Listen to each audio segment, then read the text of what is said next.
पूरी दुनिया यकज़बान, कश्मीर बनेगा पाकिस्तान। मजलूम कश्मीरियों से तजदीद अहद वफा का दिन आज मनाया जा रहा है। यौम यकजहती कश्मीर, कश्मीरी मुसलमानों के साथ इजहार यकजहती के लिए जलसे और रैलियां निकालकर भारतीय मजालिम की मजम्मत की जाएगी। कश्मीरियों की जिद्दोजहद आज़ादी को दबाने के लिए भारत ने हर हरबा आजमाया, मासूम निहत्ते अवाम पर मजालिम के पहाड़ तोड़ डाले। कश्मीरी नौजवानों को नाम नहाद सर्च ऑपरेशन की आड़ में शहीद किया जा रहा है। यौम यकजहती कश्मीर पर सदर पाकिस्तान, वजीर आजम और सियासी क़यादत कश्मीरी हक़ खुद इरादियत पर मुत्तहिद। कश्मीरी अवाम के साथ गैर मुतज़लज़ल यकजहती का अदा, भारतीय मजालिम की शदीद मजम्मत। दुनियाई क्रिकेट में भारत की चौधराहट एक बार फिर आईसीसी के लिए मुश्किलात का सबब बन गई। पाकिस्तानी टीम को मैदान में लाना बड़ा मसला। Task deputy chairman ICC Imran Khwaja को सौंप दिया। प्ले द पीस मेकर का किरदार निभाने वाले deputy chairman back channel diplomacy के जरिए पाकिस्तान को मनाने की कोशिश करेंगे। दूसरी जानिब वजीर आजम शहबाज शरीफ का वफाकी काबीना के इजलास से खिताब, कहा T20 वर्ल्ड कप में भारत से मैच न खेलने का फैसला सोच समझ कर किया है। हमने वाज़े मौक़िफ़ इख्तियार किया कि खेल के मैदान में सियासत नहीं होनी चाहिए। मशरक़ी हमसाया और खारिज पाकिस्तान की तरक्की और खुशहाली के रास्ते में कांटा बनना चाहते हैं, लेकिन मुल्क से दहशतगर्द का मुकम्मल खात्मा होगा। किसी भी दहशतगर्द और उसके सहूलतकार को हरगिज नहीं बख्शा जाएगा। कानून के मुताबिक सख्ती से निपटा जाएगा। किसी भी बहाने से तशद्दुद और दहशतगर्दी को जायज़ करार नहीं दिया जा सकता। CDF field marshal Asim Munir का दौरा है कोयटा, मौजूदा सिक्योरिटी सूरत हाल पर ब्रीफिंग दी गई। फील्ड मार्शल का कंबाइंड मिलिट्री हॉस्पिटल कोयटा का दौरा, पाक फौज, फ्रंटियर कोर, बलोचिस्तान और पुलिस के जख्मी एहलकारों से मुलाकात, बुलंद हौसले की तारीफ की। इससे कबल कोयटा आमद पर फील्ड मार्शल का इस्तकबाल कमांडर कोयटा ने किया। दो तरफा तिजारत को $1 अरब तक ले जाने का हदफ। पाकिस्तान और काज़किस्तान के दरमियान ताउन की मफ़ाहमती यादाश्तों और मुआहिदों के तबादले। वज़ीर आज़म शहबाज शरीफ और काज़किस्तान के सदर कासिम चोमरात ने मुश्तरका एलामिये पर दस्तखत किए। वज़ीर आज़म शहबाज शरीफ ने कहा कि मफ़ाहमती यादाश्तों और मुआहिदों को अमली शक्ल देने के लिए पुरअज़्म है। काज़िक सदर और वज़ीर आज़म शहबाज शरीफ के दरमियान मुलाकात। फील्ड मार्शल आसिम मुनीर और नायब वज़ीर आज़म इसहाक डार भी शरीक थे। काज़किस्तान के सदर कासिम चोमरात को ईवान सदर में निशान पाकिस्तान से नवाजा गया।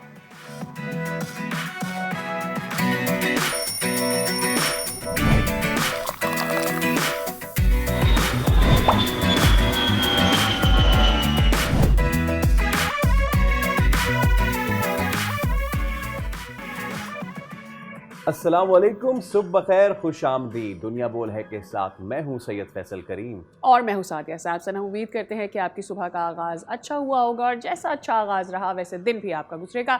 आज हम प्रोग्राम का आगाज़ आज के दिन की मुनासबत से करने जा रहे हैं। 5 फरवरी ये दिन कश्मीरियों के साथ इजहार यकजहती के तौर पर मनाया जाता है और जन्नत नज़ीर कश्मीर में भारतीय फ़ौज के मज़ालिम और बर्बरियत आज भी जारी है। पाकिस्तानी कौम हमेशा हमेशा कश्मीरी अवाम के साथ खड़े हैं।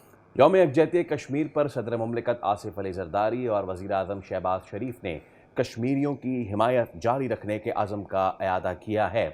इस पर हम मज़ीद बात भी करेंगे और आज कोहाला पुल पे इंसानी जो है हाथों से चेन भी बनाई जाएगी, उसको भी हम उसका तस्करा भी करेंगे। थोड़ा सा आलमी हालात का तस्करा कर लें तो ईरान और अमरीका के मुज़ाकरात जुमे को मस्कत में होने की तस्दीक है। ईरानी और अमरीकी हुक्काम ने इसकी तस्दीक की है। बिल्कुल, ये बहुत ही अहम समझा जा रहा है दौरा और ये मुज़ाकरात, माफ़ कीजिएगा, बहुत ही अहम समझा जा रहा है। और ऐसे में जब हम ये देख रहे हैं कि ये मुज़ाकरात का वो दौर है जो 2023 के बाद से आगे बढ़ा है, तो इस वक्त ये समझा जा रहा है कि शायद ये ऊँट किसी करवट बैठ पाएगा और ख़ित्ते में जो है वो अमन को बरकरार रखने के लिए तमाम तर इक़दामात में जितने भी की कंट्री प्लेयर्स हैं वो अपना कोई किरदार अदा कर सकेंगे, जो कि खास करके ना सिर्फ ईरान में अमन अमान और खास करके ईरान के साथ जो US के जो ताल्लुकात हैं उसको भी बेहतर करने में मददगार साबित हो सकेगा। ट्रंप ने दावा किया है कि वो ईरान पर हमला ना करते तो आज मशरिक़ वुस्ता में अमन नहीं होता। इसके अलावा पाकिस्तान को दरपेश दहशतगर्दी का मामला भी ज़ेर गौर है। पाकिस्तान ने अक़वाम मुत्तहिदा में सलामती काउंसिल से कलातुल BLA पर पाबंदी लगाने का मुतालबा किया है। आलमी सूरत हाल की आगे चल के हम मज़ीद बात भी करेंगे और ये भी कि क्रिकेट के मैदान में क्या खेल खेला जा रहा है। T20 वर्ल्ड कप में पाकिस्तान के भारत के साथ खेलने के इनकार के बाद सूरत हाल अब भी हलचल का शिकार है। बिल्कुल, पाकिस्तान की खामोशी आईसीसी का तनाव बढ़ाने लगी है और भारत की जिद और हठधर्मी भी आईसीसी के लिए मुश्किलात का बाइस बन रही है। And at the same time हम ये भी देख रहे हैं कि T20 वर्ल्ड कप के लिए पाकिस्तान और आयरलैंड के दरमियान वार्म अप मैच बारिश के बाइस मनसूख हुआ। तो क्रिकेट में क्या क्या कुछ होता रहा, क्या होने जा रहा है, इस पर भी बात करेंगे। चलते हैं अपनी मेन न्यूज़ की जानिब, the top story for today, and that is मुल्क भर में यौम यकजहती कश्मीर आज मनाया जा रहा है। ये दिन पाकिस्तानी कौम की जानिब से कश्मीरी अवाम के साथ इज़हार यकजहती और अक़वाम मुत्तहिदा की करारदादों के मुताबिक हक़ खुद इरादियत की हिमायत के लिए मखसूस है। यौम यकजहती कश्मीर पहली मरतबा 1990 में मनाया गया था, जिसके बाद से हर साल ये दिन मकबूजा कश्मीर में जारी सूरत हाल को आलमी सतह पर उजागर करने के लिए मनाया जाता है। बिल्कुल, ये दिन फैसल, जैसे कि हमें पता है कि इसका मकसद यही है कि दुनिया को ये बावर कराया जाए कि कश्मीरी अवाम जो है वो दहाइयों से सियासी, इंसानी और बुनियादी हकूक़ से महरूम है। यौम यकजहती कश्मीर सिर्फ एक अलामती दिन नहीं है बल्कि एक सफारती पैगाम भी है, और इस सफारती पैगाम के ज़रिए पाकिस्तान आलमी बिरादरी से ये मुतालबा करता है और करता रहा है कि अक़वाम मुत्तहिदा की जो करारदादें हैं उन पर अमल दरामद करवाया जाए और कश्मीरी अवाम को उनकी मर्ज़ी के मुताबिक उनके मुस्तकबिल का फैसला करने के हक दिया जाए, जो कि उनका हक है भी। और कश्मीर, ये पहली बार ऐसा नहीं होने जा रहा कि कश्मीर डे में पाकिस्तान में, पूरे पाकिस्तान में हम देखेंगे कि तकरीबात का एहतमाम किया जाएगा। और ना सिर्फ ये, हम देखेंगे इंसानी चेन, स्कूल्स, कॉलेजेस और इस तरह से भी इस डे को ऑब्जर्व किया जाएगा। और ख़ास तौर पर एक दफ़ा फिर से आलमी दुनिया को ये बावर करवाया जाएगा कि कश्मीर के जो अवाम हैं उनको उनका हक़ खुद इरादियत दिया जाए और उनसे जाना जाए कि वो क्या चाहते हैं। जी हाँ, बिल्कुल। आज वैसे तो मुल्क भर में आम तातील का ऐलान है, लेकिन ये दिन महज छुट्टी मनाने का दिन नहीं है, बल्कि याद करने का दिन है उन कुर्बानियों को जो हमारे अपने मुसलमान बहन भाइयों ने दी हैं, उन लाखों जानों के ज़िया को जो कि भारत ने पानी की तरह खून बहाया है, और साथ ही साथ इस तमाम तर जुल्म को सहने के बावजूद, और जो रिसेंटली भारत ने वहाँ डेमोग्राफी चेंज करने की कोशिश की है, वहाँ पे जो है वो सुर्ख लकीर खींचने की कोशिश की है, इसके बावजूद कश्मीर का बच्चे से लेके बूढ़ा, भाई बहन, हर कोई वहाँ पे पाकिस्तान जिंदाबाद का नारा लगाता है। हर कोई नारा लगाता है कि कश्मीर बनेगा पाकिस्तान। और भारत अगर ये सोच रहा था, नरेंद्र मोदी अगर ये सोच रहा था कि वो आर्टिकल 370 एब्रोगेट करने के बाद ये समझता था कि वो भारत का अटूट अंग बना लेगा कश्मीर को, तो वो पूरी दुनिया के सामने है कि ऐसा ना पहले हुआ था ना अब हो सका है। हम आज भी कायदे आज़म के उन फरमुदात के मुताबिक है कि पाकिस्तान की शहरग है कश्मीर और कश्मीर बनेगा पाकिस्तान। और आज का दिन उन तमाम तर कुर्बानियों को याद करने का दिन है और उस अज़्म को दोबारा दोहराने का दिन है कि पाकिस्तान अपनी जो सिफारती महाज पे जंग है कश्मीर के लिए लड़ता रहेगा। पाकिस्तान आवाज़ बुलंद करता रहेगा, चाहे वो अक़वाम मुत्तहिदा हो, चाहे वो कोई भी आलमी फोरम क्यों ना हो, पाकिस्तान हमेशा कश्मीरियों का साथ देता रहेगा। एब्सोल्युटली। भारत ने सिर्फ जो आर्टिकल 370A है उसको रिवोक नहीं किया है, बल्कि उसके अलावा वहाँ के अवाम का हक उनसे जीने का है वो भी छीना जा रहा है। हम ये देख रहे हैं कि सिर्फ डेमोग्राफी चेंज की जा रही है, ऐसा नहीं हो रहा। वहाँ जो मुसलमान हैं उनको उनका बिजनेस नहीं करने दिया जा रहा, वहाँ के जो बच्चे हैं उनको पढ़ने नहीं दिया जा रहा, वहाँ की जो औरतें हैं हम देखते हैं कि हर रोज़ उन्हें हरास करने के वाक़यात सामने आ रहे होते, तो बेसिकली तो उनको उनके जीने का हक नहीं दिया जा रहा। और फिर ये आवाज़ बुलंद करना बार बार कि वो क्या चाहते हैं, वो क्या चाहते हैं, किस मुल्क के साथ रहना चाहते हैं, क्या वो ये चाहते हैं कि उनकी ज़िंदगी को आसान बनाया जाए, और क्या वाकई ही जो भारतीय हुकूमत है उनकी ज़िंदगी को आसान बनाने के लिए कुछ कर रही है। क्योंकि आए रोज़ हम देखते हैं कि वहाँ इंटरनेट की बंदिश रहती है, आए रोज़ हम देखते हैं कि लोगों को जॉब से उठा लिया जाता है, उनको गायब कर दिया जाता है और फिर उनके वालिदैन उनको ढूंढते रहते हैं। और आज भी कई ऐसे लोग हैं जो कि दूसरे मुल्कों में पढ़ने जाना चाहते हैं, दूसरे मुल्कों में जॉब्स करने जाना चाहते हैं, लेकिन उनको किसी ना किसी इन्वेस्टिगेशन की नज़र करके गायब कर दिया जाता है और फिर किसी को पता नहीं होता तो वो कहाँ है। तो आज का दिन उन सारे मज़ालिम को याद करने का दिन भी है जो इस वक्त कश्मीरी अवाम पर भारत की जानिब से ढाए जा रहे हैं। जुल्म की इंतहा ये है कि पैलेट गन से छोटे बच्चों की आंखों को निशाना बनाया जाता है। जुल्म की इंतहा यह है कि कोई पुरअमन एहतजाज करने पे आए तो उसको वहाँ की जो जालिम भारतीय फ़ौज है अपनी जीप के बोनट पे बांध के पूरे ज़िले में घुमाती है और उसको अप्रिशिएट किया जाता है बैक इन दिल्ली। जुल्म की इंतहा यह है कि शक की बुनियाद पे लोगों को उठाया जाता है और पीछे से उनके घरों को आग लगा दी जाती है। जुल्म की इंतहा यह है कि वहाँ पे उनके लिए जीने का हक जो है उसको ख़त्म कर दिया गया है। फ्रीडम ऑफ एक्सप्रेशन तो कभी था ही नहीं, freedom to live, freedom to breathe freely, वो भी अब ख़त्म किया गया है। और इस सारे मामले में अब सवाल आज के दिन ये बनता है कि पाकिस्तान तो मजबूती के साथ डिप्लोमेटिकली आवाज़ उठाने के लिए खड़ा हुआ है, क्या दुनिया का ज़मीर, क्या आलमी ज़मीर उस वक्त तक जागेगा जब यहाँ पे खुदा न खास्ता खाकम बदन कोई भी कश्मीरी मुसलमान नहीं बचेगा? ऐसा पाकिस्तान नहीं होने देगा, क्योंकि पाकिस्तान ने जब जब कश्मीर में जुल्म हुआ है तब तब वो कश्मीर की आवाज़ बना है, कश्मीरियों की आवाज़ बनाए, निहत्ते कश्मीरियों की आवाज़ बनाए, वहाँ के जो हक़ खुद इरादियत की जो आवाज़ बुलंद करता है। जो भी लीडरान हैं उनको कभी घर में नज़रबंद कर दिया जाता है, कभी उन्हें तिहाड़ जेल में फेंक दिया जाता है। तो इस तमाम तर मामले में पाकिस्तान कितनी मजबूती से खड़ा रहा है, ये पूरी दुनिया इसको देख भी चुकी है और आगे भी इसी तरीके से पाकिस्तान सपोर्ट करेगा। बिल्कुल, इसी पर हम बात कर दें कि सरदार अतीक साहब हमारे साथ मौजूद हैं। आप साग वज़ीर आज़म हैं आज़ाद कश्मीर के। अस्सलाम वालेकुम सरदार साहब, a very very good morning to you and thank you so very much for your time. आज एक दफ़ा फिर हम ऑब्ज़र्व करने जा रहे हैं, कश्मीर डे पाकिस्तान में इसलिए मनाया जाता है, आज के दिन छुट्टी भी इसलिए रखी जाती है कि लोग अपनी सारी मसरूफियात से बातर होकर घरों से बाहर निकलें, उन तमाम तर तकारीब का हिस्सा बने जहाँ पर आलमी उफ़्क़ तक ये आवाज़ बुलंद की जाए कि आज भी कश्मीर के लोग उस बर्बरियत का सामना कर रहे हैं जो भारत की जानिब से जुल्म उन पर ढाया जा रहा है। What is your first comment on this? देखिए, ये बड़ा आज 5 फरवरी बहुत अहम दिन है, इसकी बड़ी अहमियत है। और ये दिन जो है कश्मीर और पाकिस्तान और कश्मीर के दरमियान यकजहती की अलामत के तौर पर मनाया जाता है और इसकी इलाकाई और आलमी सतह पर बड़ी अहमियत है। कश्मीर के लोग रोज़ अव्वल से बल्कि पाकिस्तान की क़याम से पहले आज जम्मू और कश्मीर मुस्लिम कांग्रेस के प्लेटफार्म से करारदाद एला के पाकिस्तान पास करके उन्होंने अपनी तस्वीर को पाकिस्तान के साथ वाबस्ता कर दिया था और आज तक उस यकजहती को कायम रखने के लिए 6 लाख से ज़्यादा जाने कुर्बान कर चुके हैं, 30,000 माल जान आजू दे चुके हैं। 1990 में 89-90 में काजी हुसैन अहमद साहब ने 5 फरवरी के दिन का आगाज़ किया था और ये दिन पाकिस्तान की तरफ से अहले पाकिस्तान की जानिब से इस्लामिया ने जम्मू कश्मीर के साथ यकजहती के तौर पर मनाया जाता है।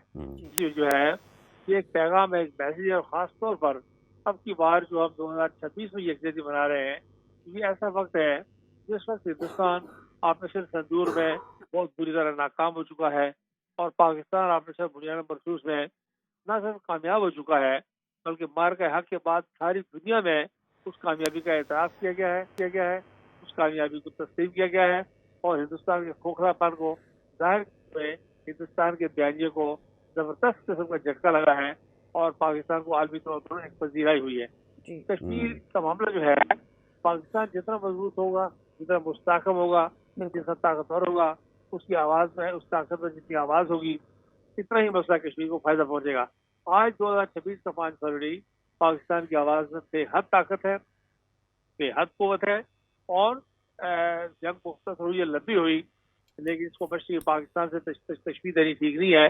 लेकिन जिस तरह बांग्लादेश के वक्त हिंदुस्तान फाते और हम मकसूद थे, इसी तरह आज पाकिस्तान एक विक्टोरियस, एक फाते की हैसियत से है और हिंदुस्तान शिकस्त खुर्दा हालत में बैठा हुआ है ऑपरेशन बुनियाद मरसूस के बाद।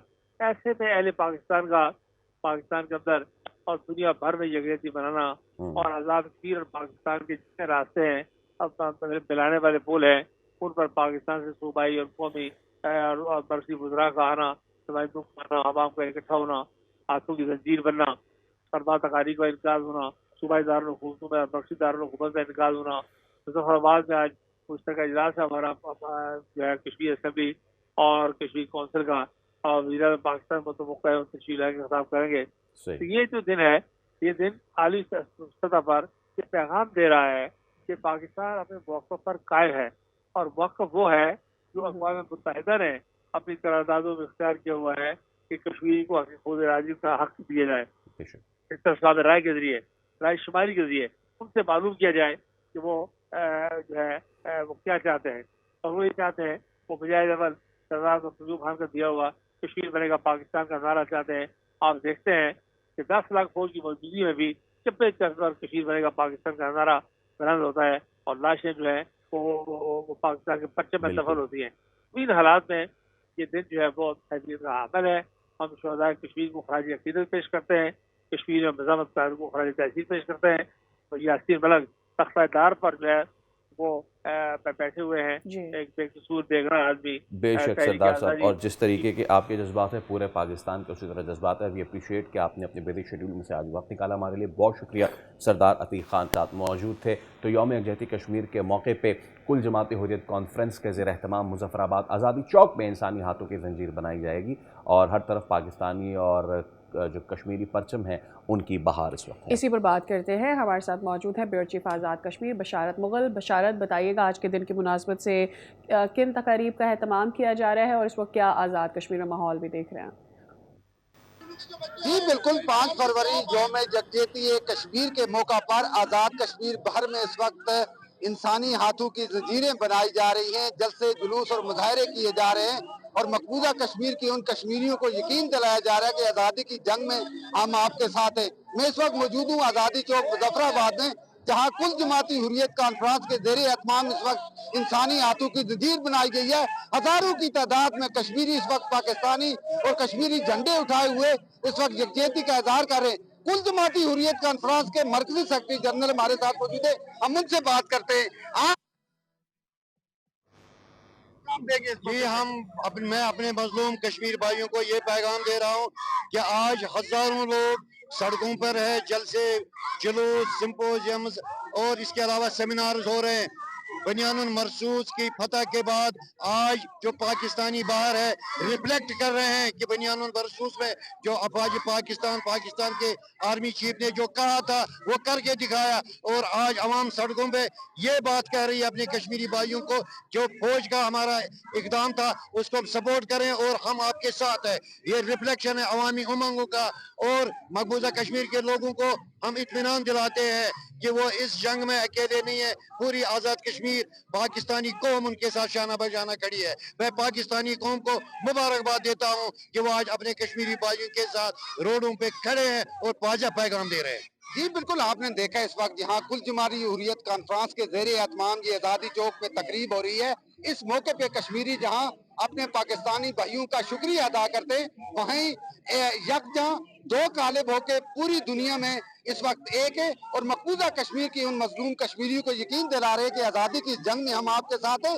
जब तक आपको आज़ादी नहीं मिल जाती हमारी जदोजहद आपके लिए जारी रहेगी।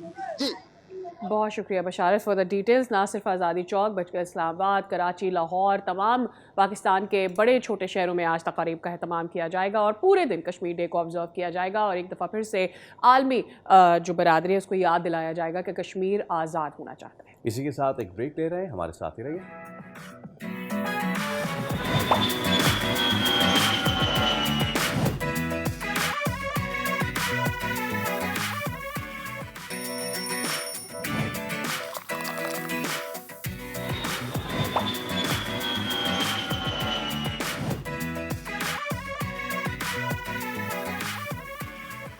दुनिया बोल है में आपको कहते हैं एक बार फिर खुशामदीद। अब बात करने जा रहे हैं एक बहुत ही अहम मुकम्मल होने वाले दौरे के हवाले से। वज़ीर आज़म हाउस में कल कज़ाकिस्तान के सदर कासिम जोमरात का पुरतपाक इस्तकबाल किया गया और ना सिर्फ ये एक विज़िट था बल्कि ये एक ऐसा इन्वेस्टमेंट विज़िट था जिससे पाकिस्तान को आने वाले 10 ईयर्स बहुत फ़ायदा होने वाला है, क्योंकि पाकिस्तान और पाकिस्तान के दरमियान 19 मफाहमती याददाश्तों पर दस्तखत भी हुए हैं, जिसे एक बड़ी सफारती पेशरफ समझा जा रहा है। इस मुलाकात में न सिर्फ दो तरफ़ा ताल्लुकात को मज़ीद वुसअत देने पर इत्तफ़ाक़ हुआ बल्कि इलाक़ाई सूरत हाल, तिजारती रवाबित और मुस्तक़बिल की इक़्तिसादी शराकत दारी भी ज़ेर बहस रही।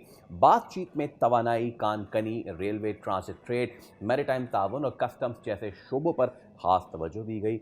अब माहिरीन के मुताबिक वस्त एशियाई ममालिक तक पाकिस्तान की रसाई के तनाजुर में ये मुआहदे तिजारती राहदारियों को मजबूत बनाने और इलाकाई कनेक्टिविटी में इजाफे की बुनियाद बन सकते हैं। इस सब पर बात कर लेते हैं। जौहर सलीम साहब हमारे साथ मौजूद हैं। आप साबिक सफ़ीर हैं और सदर है इंस्टीट्यूट ऑफ रीजनल स्टडीज़ के। अस्सलाम वालेकुम जौहर साहब, very very good morning to you.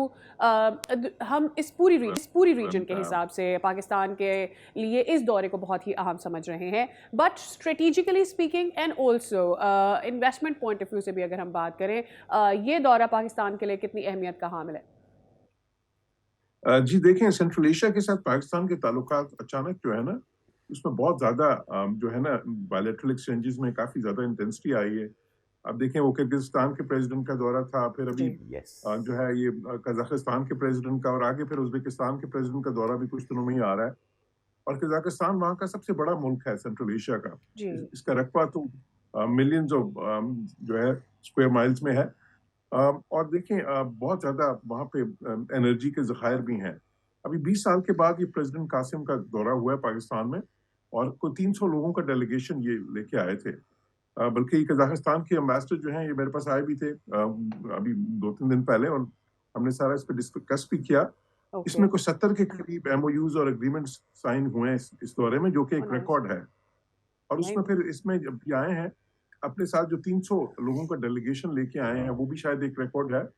और उसमें फिर बहुत से शोबाजात पे, अभी देखें इन्होंने इस्लामाबाद में एक यूनिवर्सिटी में भी इन्होंने यूनिवर्सिटीज में इन्होंने सेंटर कायम किए हैं, स्पोर्ट्स सेंटर्स में इन्होंने वो है ना यहाँ पे काफी बड़ा पाकिस्तान कजाकिस्तान का जो है ना ट्रेनिंग सेंटर कायम किया है। कम से कम कुछ 6-7 जगहों पे इन्होंने इस किस्म के वो सेंटर्स इस दौरे के दौरान ही बनाए गए हैं। फिर बाकी भी जो मुआहदा जात हुए हैं सारे, उसमें इस चीज की तरफ फोकस है ज्यादा कि ट्रेड बढ़े, दोनों मुल्कों के दरमियान इन्वेस्टमेंट कॉपरेशन बढ़े, पीपल टू पीपल कॉन्टैक्ट बढ़े, एजुकेशनल कॉपरेशन बढ़े, टेक्नोलॉजिकल कॉपरेशन बढ़े। तो ये एक जो है उस लिहाज से ये एक मैसिव जंप है पाकिस्तान और कजाकिस्तान के जो ताल्लुकात हैं और जो उनकी कॉपरेशन का एम्बिट है दोनों मुल्कों के बीच में। ऑलराइट जौहर साहब, चाहे हम इस पे भी बात करेंगे कि फाइनेंशियली मजीद कितना ये अच्छा है पाकिस्तान कजाकिस्तान के लिए, बट आपने किर्गिस्तान के सदर की बात की जो कि दिसंबर में आए थे, और अभी उज्बेकिस्तान के सदर का भी दौरा एक्सपेक्टेड है। सर, ये सारी चीज़ें उस वक्त होंगी जब रीजन में पीस और ट्रैंक्विलिटी होगी। पाकिस्तान का स्तान कंट्रीज़ और स्तान कंट्रीज़ का पाकिस्तान की तरफ ये जो ब्रिजिंग है, ये इसलिए भी है because both the regions share a common frustration and that is with the Taliban. मैं चाहूँगा इस पे भी आप ज़रा थोड़ी सी गुफ्तगू फरमाइए कि पसे पर्दा ये वाले मामलात हैं जो कि दोनों रीजन्स को करीब भी ला रहे हैं, and both the regions want peace and tranquility in Afghanistan. जी बिल्कुल, ये भी एक कदर मुश्तरक है। सेंट्रल एशिया के सारे ममालिक जो हैं वो भी वहाँ पे जो दहशतगर्दी है अफगानिस्तान में जो इमर्ज कर रही है सारी, और जो उसको वहाँ पे सपोर्ट मिल रही है, उससे बहुत ज़्यादा वो कंसर्न है। और पाकिस्तान भी जाहिर है, देखें एससीओ में ये पाकिस्तान और सेंट्रल एशिया के सारे ममालिक इकट्ठे हैं, और काउंटर टेररिज्म पे बहुत फोकस है। वहाँ पे रेड्स का मैकेनिज्म भी है। जो रेड्स जो है वो बेसिकली एक एंटी टेररिज्म जो मैकेनिज्म है, रीजनल एंटी टेररिज्म जो है। तो साथ ही साथ इसमें देखें कि इतनी ज़्यादा ये कनेक्टिविटी के जो विजन है सेंट्रल एशिया और साउथ एशिया के बीच में, खुसूसन पाकिस्तान के साथ इतने ज़्यादा मंसूबे हैं, जो इसी वजह से अल्तवा का शिकार हैं कि अफगानिस्तान में इंस्टेबिलिटी है। क्योंकि बहुत सी पाइपलाइंस, बहुत से जो है ना रेलवे के मंसूबे, सड़कों के मंसूबे जो डायरेक्ट लिंक कर सकते हैं देखो सेंट्रल एशिया सारा लैंड लॉक्ड है। इतने बड़े बड़े मुल्क हैं, इतने इनके पास तेल के और बाकी एनर्जी के जखायर हैं, इतने मादनी जखायर हैं, लेकिन ये सारे समुद्र से बहुत दूर हैं। और ये जो कराची के या बल्कि ग्वादर का जो पोर्ट है, उसके थ्रू जो लिंक बनता है वो बहुत ही ज्यादा इनके लिए शॉर्टेस्ट और मोस्ट इकोनॉमिकल रूट बनता है। लेकिन अनफॉर्चुनेटली वहाँ पे क्योंकि अफगानिस्तान में जो एक इंस्टेबिलिटी है और वहाँ पे जो टेररिज्म को सपोर्ट मिल रही है, उसकी वजह से वो लिंकेजेस अभी तक नहीं बन सके। Absolutely.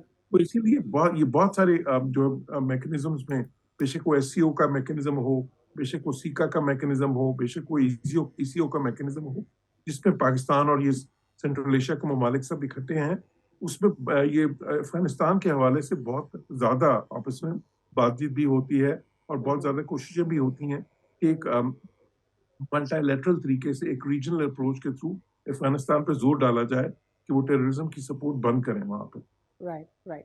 हाउ हैज़, जब हम ये बात करते हैं कि स्तान कंट्रीज़ के साथ हमारे रिलेशन, अभी रिसेंटली हमने देखा कि हम लोगों ने ना सिर्फ डिप्लोमेटिक फ्रंट पर बट कि इन्वेस्टमेंट पॉइंट ऑफ व्यू से भी कल्चरली भी हम वहाँ पर एक्सप्लोर करना चाहते हैं, वो भी पाकिस्तान को मज़ीद एक्सप्लोर करना चाहते हैं।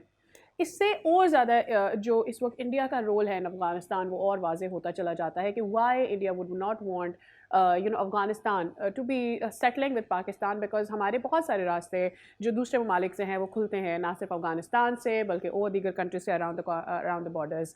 सो what are we doing with other international players ताकि हम स्तान कंट्रीज़ के साथ अपने रिलेशंस को मज़ीद बेहतर कर सकें, ख़ासतौर पर जब हम कैसा थाउजेंड की बात करते हैं, अपने रेल रोड्स की बात करते हैं, और बाकी कनेक्टिविटी की बात करते हैं।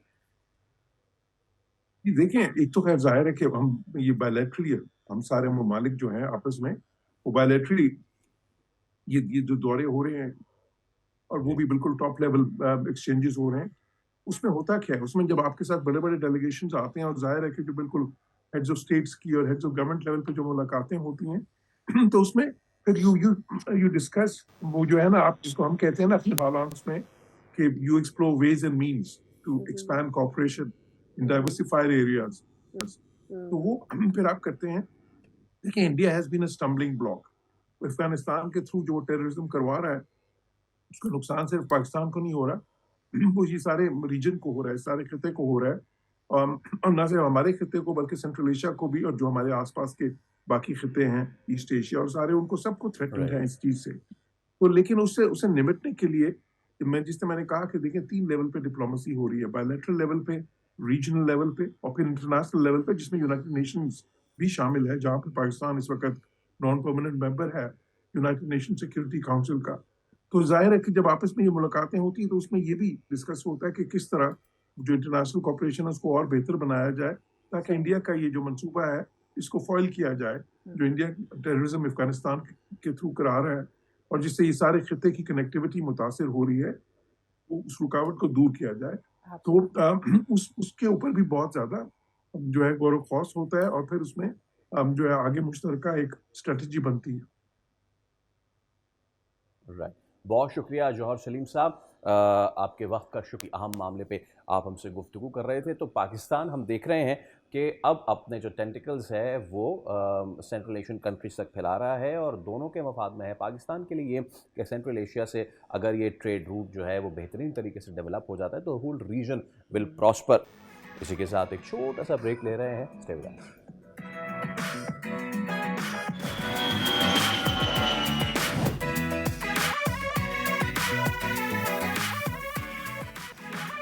ख़वातीन हज़रात, शेक्सपियर ने बहुत अरसे पहले एक सवाल किया था, to be or not to be is the question. आजकल भारतीय ये पूछ रहे हैं कि भाई to be or not to be कोई बता दे हमें, क्योंकि T20 वर्ल्ड कप अभी शुरू नहीं हुआ है और उसके आगाज़ से कबल ही पाकिस्तान टीम जो है उसने अगलों को गैर मुतवक्के हालात में डाल दिया है। अगर क्रिकेटिंग कंडीशंस की बात करें तो उस पर भी हम ज़रूर बात करेंगे, बिकॉज कल पाकिस्तान का आयरलैंड के ख़िलाफ़ मैच था, वो वॉश आउट हो गया है, वार्म अप मैच था।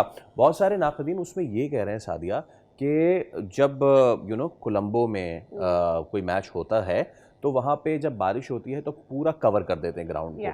कल सिर्फ पिच को कवर किया सेनालीज क्रिकेट ग्राउंड में। ये वो ग्राउंड है कि जो इतना ज़्यादा जिसमें क्रिकेट खेली भी नहीं गई है, तो यहाँ से दोहरा मयार तो आ ही रहा है सामने। दोहरा मयार की बात पे भारत याद आ गया। एक्चुअली दोहरा मयार से सिर्फ भारत याद आ जाता है और फिर उसके साथ जो दीगर अलायंस है वो याद आ जाते हैं।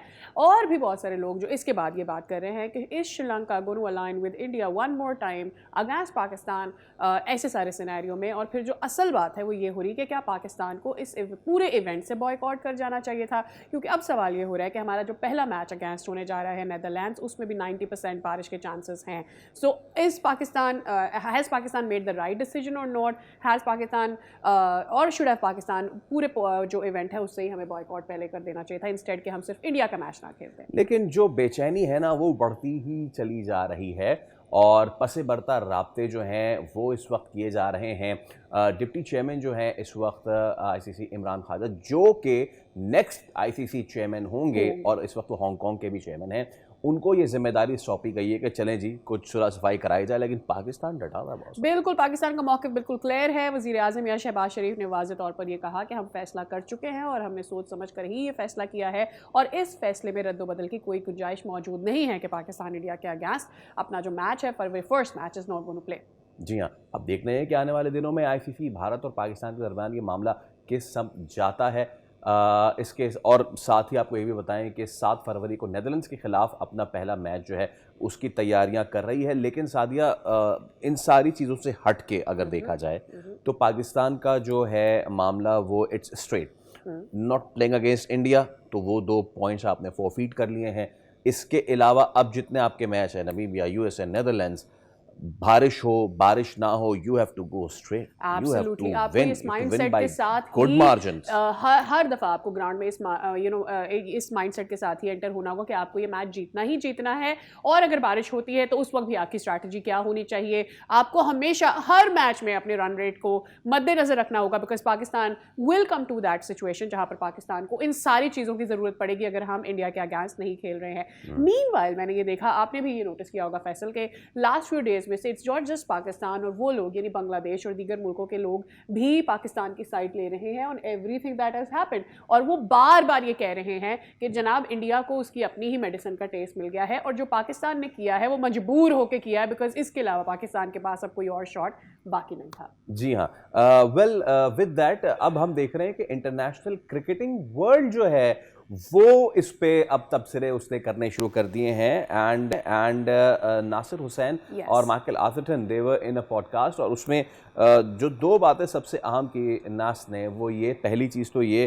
कि इनफ इज़ इनफ, बहुत हो गया, let's play cricket and keep politics aside.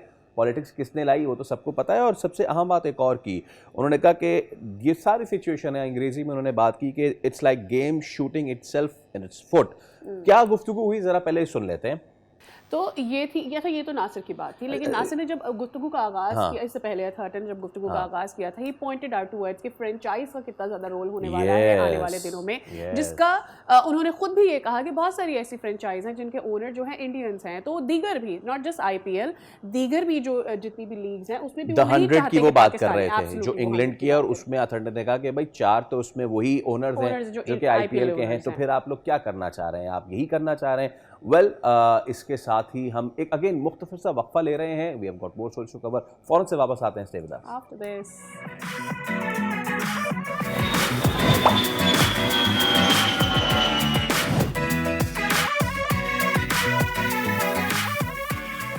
Welcome back. Cricket की बात हो रही है, क्रिकेट से जुड़ी सियासत की बात हो रही है। फवाद मुस्तफ़ा क्रिकेट एक्सपर्ट हमारे साथ मौजूद है। अस्सलाम वालेकुम फवाद भाई, good morning and thank you so much for your time. Fawad भाई, क्या अंदर की खबरें हैं सर? हांगकांग के जो चेयरमैन हैं उन्हें तो सौंपा गया है कि जी आप कराएं इनके दरमियान सुलह सफाई। What news you have? देखिए, मुझे नहीं लगता कि यहाँ पर आके बात बनेगी जब तक शायद बांग्लादेश की जो हमारी एक कहना है कि जी बांग्लादेश टीम को वापस लेके, और पाकिस्तान को जिस किस्म का रिएक्शन नजर आ रहा है इंडिया में, वो तो एक कामयाबी नजर आ रही है। जिस तरह से रिएक्ट किया है कि वो अंदाजा हो गया है कि जी बड़ा ही एक शानदार काम गवर्नमेंट ने कर दिया है, और दुनिया भर में अब बात हो शुरू हो गई है। मैं अभी नासिर हुसैन को सुन रहा था, उसके अलावा और दुनिया के क्रिकेटर्स हैं जो खामोश बैठे थे, सबने अब बात करनी शुरू कर दी है। वरना एक जमाने में आपको पता है कि कभी बात नहीं होती थी BCCI और इंडिया के रवैये के हवाले से, लेकिन अब एक ये नया सिलसिला शुरू हो गया है। तो यहाँ पर आकर आपने कॉम्प्रोमाइज करना, मुझे नहीं लगता ये कोई अक्लमंदी होगी। और साथ साथ ये वर्स्ट केस वर्स्ट सिनेरियो क्या होगा, आपका मैच अगर बारिश की नजर हो जाता है, आप अगले राउंड में नहीं जाते, लेकिन जो आपने ये काम कर दिया है ना, वो बहुत बड़ा झटका है इंडिया को, और दुनिया भर में अब आवाजें उठनी शुरू हो गई हैं। अच्छा फवाद भाई, मेरे जहन में ये बात आ रही थी अभी इससे पहले कि हमने आपको कनेक्ट किया, हमने नासिर हुसैन की और माइकल थर्टन की गुफ्तगू भी चलाई जिसमें वो ये बात कर रहे हैं कि somebody had to do it। The problem is Pakistan financially उतना स्ट्रांग नहीं था, फिर भी पाकिस्तान स्टूड अप। अभी भी पाकिस्तान को फाइनेंशियल लॉसेस होंगे, फिर भी पाकिस्तान स्टूड अप। पाकिस्तान ने ह्यूमिलिएशन को फेस किया, पाकिस्तान को डिस्टर्बेंस हुई, चाहे फिर वो चैंपियंस ट्रॉफी थी, एशिया कप में जिस तरह से वो आए नहीं ट्रॉफी लेने के लिए, हाथ नहीं मिलाया पाकिस्तानी टीम से, जो उनके कप्तान करते रहे, वो सारी चीज़ें एक तरफ हैं, लेकिन Pakistan stood up. Point is, जब इंटरनेशनल दुनिया ये कहती है कि जी पाकिस्तान के पास कोई ऑप्शन नहीं था, उसको करना था, और somebody had to do it, तो भाई वो खुद कब करेंगे? when England and Australia is going to do what they are saying is right to do। देखिए, पाकिस्तान के पास ऑप्शन था, पाकिस्तान जाके खेलता। पाकिस्तान ने, आप जब इंतजार करते हैं, जब आपके साथ कोई भी इस किस्म का रवैया करता है, पाकिस्तान ने की टाइमिंग बड़ी अच्छी है। जो बांग्लादेश के साथ हुआ, पाकिस्तान ने सही टाइम पे सही जगह हिट किया है। दुनिया करे या ना करे, अब जब बोलना शुरू हो गए लोग, देखिए सोशल मीडिया का दौर है, लोगों तक बात जाती है। पहले आप बात कर रहे थे, बांग्लादेश से स्टार्ट हुआ, अब दुनिया भर के क्रिकेटर्स बोलना शुरू हो गए, हालांकि उन्हें ठीक ठाक नुकसान उनको भी होगा। वो IPL में शायद ऐसे कमेंटेटर ना जा सके, ऐसे कोच ना जा सके, लेकिन हिम्मत तो कर रहे हैं ना। पहले तो एक आदमी भी हिम्मत नहीं कर रहा था, जो कुछ भारत का रवैया था चैंपियंस ट्रॉफी में पाकिस्तान ना आकर उससे पहले कमिटमेंट करके, जब जेटी साहब के जमाने में एमओयू साइन किया था कि जी हम सीरीज खेलेंगे और सारा कुछ था, लेकिन हमेशा वो जुटला देते थे गवर्नमेंट के कहने पे। लेकिन लोगों का रवैया तो चेंज हो रहा है ना। देखिए, आप इतना बड़ा सारा कुछ, और जहाँ तक बाकी बोर्ड का ताल्लुक है, वो तो हमेशा से खामोश थे, क्योंकि उनके फाइनेंशियल फायदे थे, गेन्स थे, तो उस चक्कर में वो नहीं बोल रहे थे। लेकिन अब लोगों ने बोलना शुरू कर दिया, फिर अवाम तक बात जाती है। सोशल मीडिया पे नजर आ रहा है कि वही हरभजन सिंह जो हाथ नहीं मिला रहे थे, जो कह रहे थे कि हम खेलेंगे नहीं और खेलना नहीं चाहिए। तो मेरी समझ ये नहीं आ रहा कि जब ज्यादातर इंडियंस ये कह रहे थे खेलना नहीं चाहिए और हम नहीं खेल रहे, तो फिर परेशानी किस बात की? सवाल तो ये है। मसला ये है फवाद भाई कि वो भी तो ज़्यादा उनका जो रहा ना, जितना भी वो बीजेपी नवाज मामलात रहे और सबको अपनी हुकूमत से वहाँ मामलात सीधी करने थे, तो वो बेपर की उस वक्त उड़ाते रहे, and now they are in hot waters. ठीक है, ओके। सो अगेन, जिस तरह सादिया ने पॉइंट आउट किया, माइकल एथरटन ये पहली मरतबा नहीं बोले, इससे पहले भी बोल चुके हैं, और नासिर हुसैन भी पहली मरतबा नहीं बोले, उससे पहले भी बोल चुके हैं, लोग इससे पहले भी बोलते रहे हैं। मैटर कब करेगा ये? जब बोर्ड्स बोलना शुरू करेंगे, और आपको लगता है कि ऑस्ट्रेलिया, इंग्लैंड जैसे बोर्ड वो इस मामले पे फिर कुछ बोलेंगे, इंडिया को बोलेंगे भाईजान बहुत हो गया? बांग्लादेश आ गया है, बोर्ड ही बोलेंगे, लोगों को स्टैंड लेना पड़ेगा। एक टाइम आता है, जिस तरह से प्रेशर पड़ रहा है, इतना पहले कभी नहीं पड़ा, क्योंकि उसकी वजह ये कि आपने इतना जबरदस्त हिट किया है टाइम पे, और आपने एक तरह से हिम्मत पकड़ी है कि ठीक है, वर्स्ट केस वर्स्ट सिनेरियो क्या होगा, हम वर्ल्ड कप में अगले राउंड में नहीं जाएंगे। तो शुरुआत हो गई, शुरुआत होनी थी, शुरुआत होगी, और वो शुरुआत हमने कर दी। ठीक है फवाद भाई, वक्त की कमी है, but thank you so much for your time. और शुक्रिया। तो जनाब, शुरुआत हो चुकी है, और देखते हैं कि ये ऊंट किस करवट बैठता है या नहीं बैठता। हम ले रहे एक ब्रेक, हमारे साथ रहिए।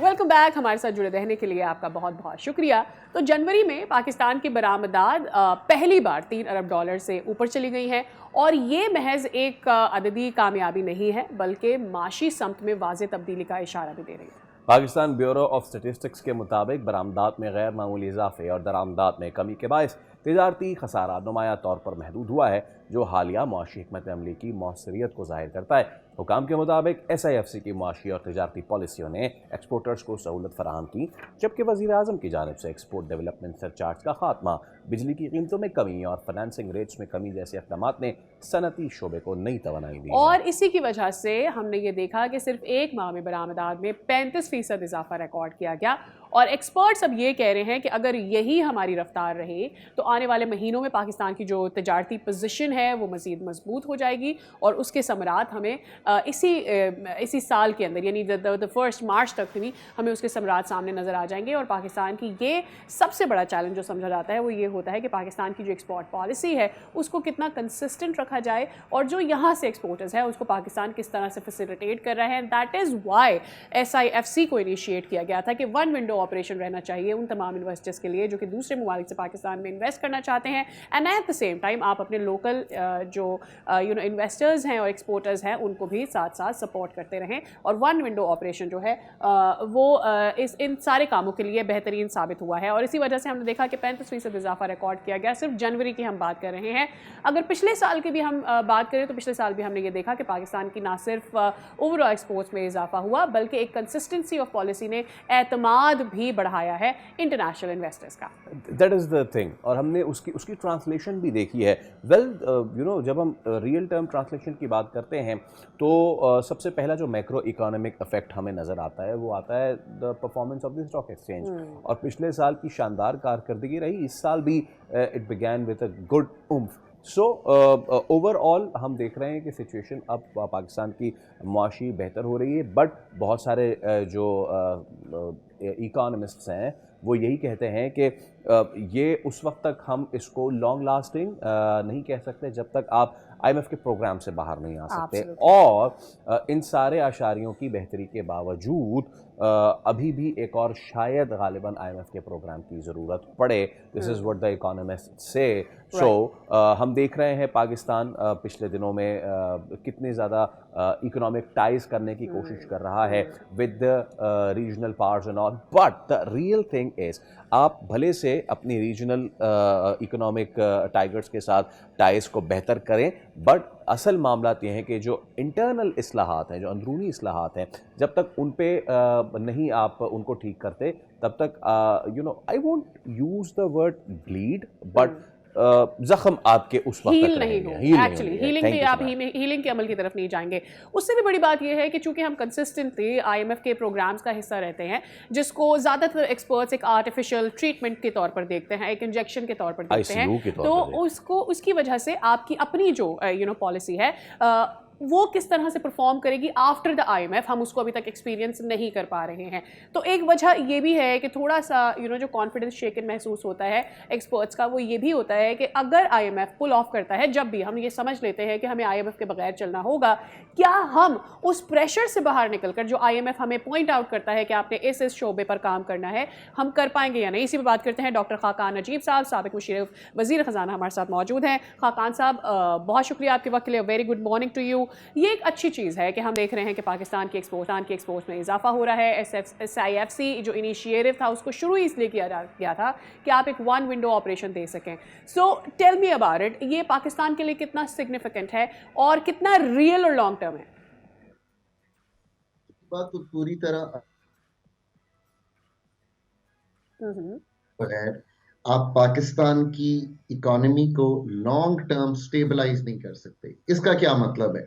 इसका मतलब है कि अगर आप पहले 6 माह का भी डेटा देखेंगे तो इंपोर्ट और एक्सपोर्ट का एक गैप है, वो 22 अरब डॉलर का है।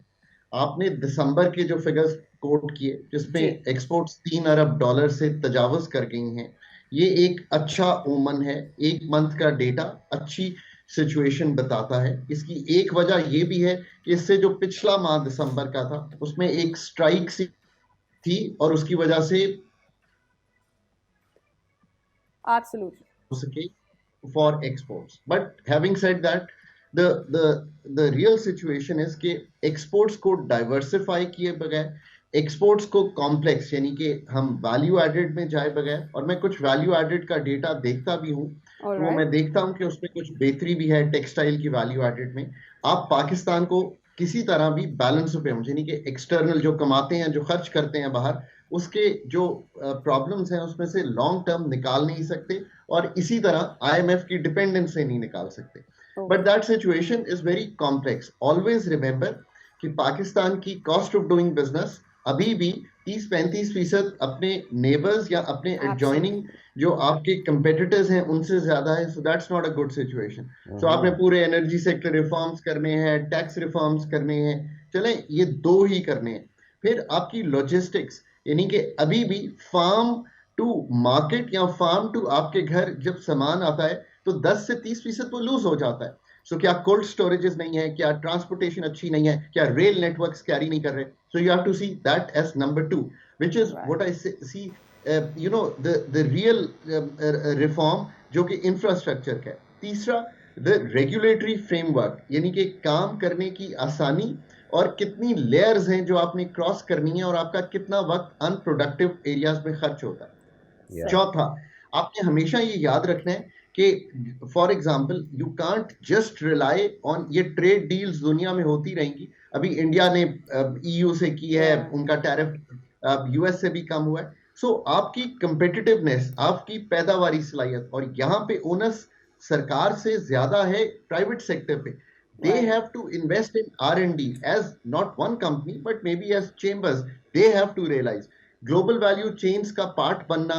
फिर हमारा एक पूरा SME सेक्टर यानी कि जो स्मॉल एंड मीडियम एंटरप्राइजेस होते हैं, 90% पाकिस्तान का जो कारोबार है वो मुहित है इन पे फॉर्मल फाइनेंस जो है वो पहुंचता ही नहीं है। मतलब हमारा सेंट्रल बैंक जो है वो पिछले 5-8 साल से एक नेशनल फाइनेंशियल इंक्लूजन स्ट्रैटेजी चला रहा है, और उसका आज इम्पैक्ट अगर ये मुझे बताया जाए कि पाकिस्तान में इस वक्त 60 lakh small and medium enterprises हैं और 3 लाख से ज्यादा के पास फॉर्मल फाइनेंस नहीं है, तो वो तो बड़ा क्वेश्चनेबल एरिया बन जाएगा फिर। और अगर यही ट्रेंड रहा और आज से 5 साल बाद मुझे अगर कोई ये बताए कि हमारे पास सिर्फ मतलब 3 की बजाय 6 लाख के पास भी हो जाएगा, डबल भी कर लें, 60 लाख यानी कि 10% के पास फॉर्मल फाइनेंस होगा, सो वो कंपिटिटिव कैसे बनेंगे, वो सामान कैसे खरीदेंगे, वो मैकेनाइज कैसे करेंगे, वो एआई डिजिटल टूल्स कैसे बिल्ड करेंगे, फिर होल नो हाउ। ये आखिरी बात ये करूंगा, ये जो नैवटेक्स हैं, ये जो कैसे आप ट्रेन करेंगे कि लेबर आपकी प्रोडक्टिव ज्यादा हो, और जब तक ये सारा काम करके जॉब और एम्प्लॉयमेंट नहीं होगी तो 7.5 लाख पाकिस्तानी बाहर जाएगा।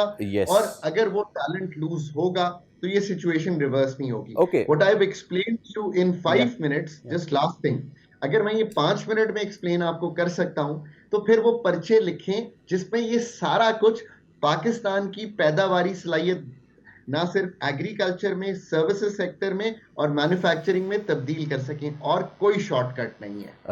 डॉक्टर साहब, the other day I was listening to Gauhar Ejaz साहब, और बल्कि कल आपने देख भी लिया होगा जो वहाँ पे गुफ्तगू हुई है। हम ये कहते हैं कि जी आप कैसे एक मुल्क का रेवेन्यू बढ़ाएंगे, जाहिर सी बात है जब आप खुद प्रोड्यूस करेंगे, उसको बेचेंगे, तो फिर आपकी जीडीपी बढ़ेगी।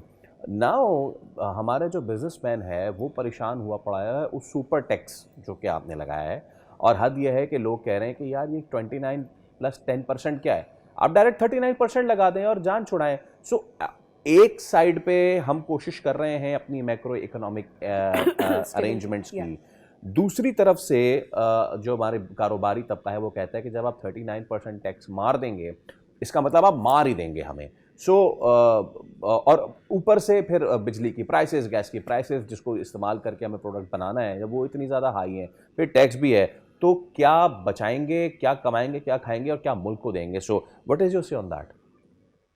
यार माय सेज, मैं फाइनेंस मिनिस्ट्री की टेबल पर बैठकर ये कहता था कि जो बेसिक 29% टैक्स है, जब मैंने तहकीक की तो मुझे ये पता चला कि रीजनली कंपेटिटिव होने के लिए इसे अगले 5 साल में 25% कर देना चाहिए। ये बात है आज से 8 साल पहले की, जब मैं ये कहानी सुनाया करता था। वो आज 29 की बजाय 39% हो गया, because 10% super tax. Super tax का इजरा मेरे दिमाग में बड़ा क्लियर था, और वो इज द फॉलोइंग। हमने इसको ऑस्ट्रेलिया में भी यूज किया था, मैं ऑस्ट्रेलियन गवर्नमेंट के साथ काम करता था। किस तरह यूज किया था कि अगर कोई विंडफॉल प्रॉफिट आ रहा है और हमें कोई बजट का खसारा करना है एक पर्टिकुलर के लिए, तो हम 1 साल उस विंडफॉल कमोडिटी के जो एक्सपोजर हुआ ऑस्ट्रेलिया का, और उन्होंने कमाई की विंडफॉल बिकॉज प्राइसेस बहुत बढ़ गई, तो उसमें से 10% लेकर बजट का खसारा या पर्टिकुलर इंफ्रास्ट्रक्चर या particular rail and road ring पे खर्च कर दें। That was the concept. It was the same concept कि पाकिस्तान में 1 साल के लिए किया जाए, उसको हमने टैक्स का पार्ट ही बना दिया। I am very very clear, और मैंने एक पर्चा लिखा है, 3-4 दिन में एक मेन न्यूज़पेपर में आएगा, उसका टाइटल है रीकन्फिगरिंग द IMF एंगेजमेंट। पाकिस्तान जब तक एक टीम पुट टुगेदर नहीं करेगा जो फंड से ऑल टैक्सेस, मैं और कई टैक्सेस आपको गिनवा सकता हूं, ना सिर्फ 10% सुपर टैक्स, डिविडेंड्स पे टैक्स, पाकिस्तानी जो बाहर प्रॉपर्टी होल्ड कर रहे हैं उस पे टैक्स, जो इनकम टैक्स है, आप जैसे 2 हाई फ्लाइंग जो हाई अर्निंग इंडिविजुअल्स हैं उस पे 38.15% टैक्स। मैं इस तरह के बहुत से टैक्सेस कह सकता हूं, GST को नीचे लाना, और ये सारा बाकी जो नहीं कमाते, एग्रीकल्चर इनकम टैक्स IMF के कहने पे लगाया, वो भी मौखर कर दिया। यार how can a country live कि 21% ऑफ GDP को टैक्स नहीं करना चाहते? आपकी टैक्स बेस बहुत ठीक है, क्यों? टैक्स तो आप ले ही नहीं रहे 21% से, तो अगर टैक्स टू GDP कैलकुलेट ही करना है तो वो तो करना ही फर्क तौर पे चाहिए था। What I am trying to tell you इसके टाइम आज है, अच्छी टेल विंड्स हैं, एक्सटर्नल भी ताल्लुकात दुनिया से अच्छे हैं। पाकिस्तान को अपना घर ठीक करना चाहिए, और याद रखिए रिफॉर्म हर वक्त हो रहा होता है, पर जो डेप्थ और क्वालिटी ऑफ रिफॉर्म है वो डिटरमिन करती है कि इवेंचुअल आउटकम क्या होगा। सो ये कहते जाना कि मैं थोड़ा थोड़ा बोल टीवी को ठीक कर रहा हूं, अगर बोल टीवी को पूरा रिवैम्प करने की जरूरत है तो उसको थोड़ा थोड़ा ठीक करने से तो आप ठीक नहीं कर पाएंगे ना। आई थिंक थोड़ा थोड़ा ठीक करते रहने से भी, डॉक्टर साहब, थोड़ा थोड़ा ठीक करने से भी, अगर आप किसी भी तरीके से थोड़ा थोड़ा ठीक करके भी कंसिस्टेंसी रहेगी और चीज़ों को ऑर्डर में लाएंगे सीक्वेंस के साथ ना, तो भी शायद उसके समरात नजर आना शुरू हो जाएंगे। मैं सिर्फ एनर्जी सेक्टर की मिसाल देती हूँ। पिछले साल हमें ये लगा कि जो एनर्जी सेक्टर है एक तो ये कि आपकी जो पॉलिसी रेट है उसको आप नीचे लेकर आएंगे, और ये ऐसा लगने लगा कि शायद हम कम से कम बांग्लादेश की तरफ तो जा रहे हैं, उससे नीचे ले आएंगे, लेकिन ऐसा नहीं हम कर पाए। दूसरी चीज़ जो हम एनर्जी सेक्टर की बात कर रहे हैं, जब IPPs की बात होने लगी थी तो हमें ऐसा लगा था चले जी अब तो सबसे मुज़ाकरात हो जाएंगे और हम जो कैपेसिटी के चार्जेस फालतू में भर रहे हैं उससे भी हमारा छुटकारा हो जाएगा, लेकिन फिर वो भी नहीं हो पाया। So are we waiting for all the contracts to end let's say 35-40 में, तब तक हमने ऐसे ही करते रहना है इनके साथ? मैम, अगर मैं बजट डॉक्यूमेंट्स पे जाऊं, क्योंकि मैं बहुत तहकीक करके गुफ्तगू करता हूं, तो उसमें लिखा है कि जो सर्कुलर डेट है जिसका आपने अभी जिक्र किया, इनएफिशिएंसीज और जो लीकेजेस हैं, वो 400 अरब रुपया होंगी। ये बजट में लिखा हुआ है, इसलिए कि उसको IMF ने ये कहा है कि आप लीकेज होगी, आप सर्कुलर डेट को बढ़ने नहीं दे सकते, तो उसको बजट से पे कीजिए आपके और मेरे टैक्स के पैसे से। So try and understand this. ये बिल्कुल सही बात आप कर रही हैं। सो 400 अरब रुपया तो आपने इस साल किया हुआ है कि आपने उस मद में देना है। These are all the policy frameworks 90 की। और ये मैं किसी एक, always remember, we are not talking about a particular era, particular government, particular time frame. We are talking कि हमने अपनी capacity to make better policy, चाहे वो IPPs की हो, चाहे वो आज solar power की हो, चाहे वो overall expansion की हो, 41,000 megawatt. Remember this figure.